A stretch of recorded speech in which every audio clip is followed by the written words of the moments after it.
hello viewers नमस्कार मुझे आपको स्वागत करुच्ची SM 8906 यूट्यूब चैनल गुरुत्वपूर्ण न्यूज़ देखि पारे नुआ वर्षर नुआ झटका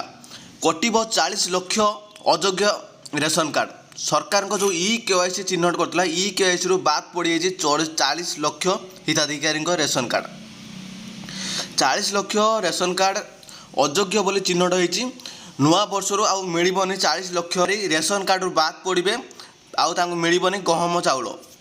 चलते फिर संपूर्ण वीडियो देखा संपूर्ण वीडियो देखा पूर्व जब प्रथम थोड़ा विजिट कर SM यूट्यूब चैनल को लाइक शेयर सब्सक्राइब करूँ कारण देखिए आज 28/12/2024 गुरुत्वपूर्ण न्यूज पेपरटे कटिब 40 लाख हिताधिकारी रेशन कार्ड जो मानू अयोग्य हिताधिकारी ना विवेचना कर जो देखिए पुरातन सरकार बेलू जो मैंने रेशन कार्ड पाई आसुले से नूतन सरकार अयोग्य केमी जानापी EKYC व्यवस्था करते EKYC रु धरा पड़ी बर्तमान 40 लाख हिताधिकारी अयोग्य हिताधिकारी से 40 लाख हिताधिकारी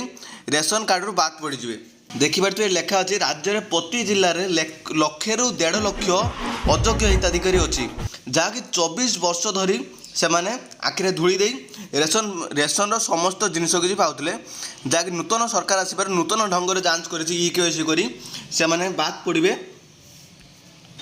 देखिए नुआ वर्ष में रेशन कार्ड जोड़ी होता योग्य हिताधिकारी 3.25 कोटी हिताधिकारी योग्य बोली विवेचना करा बेले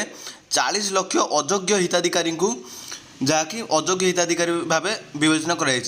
से किसी लिस्ट पाइबा आम SM व्हाट्सएप ग्रुप साथ जोड़ी हूँ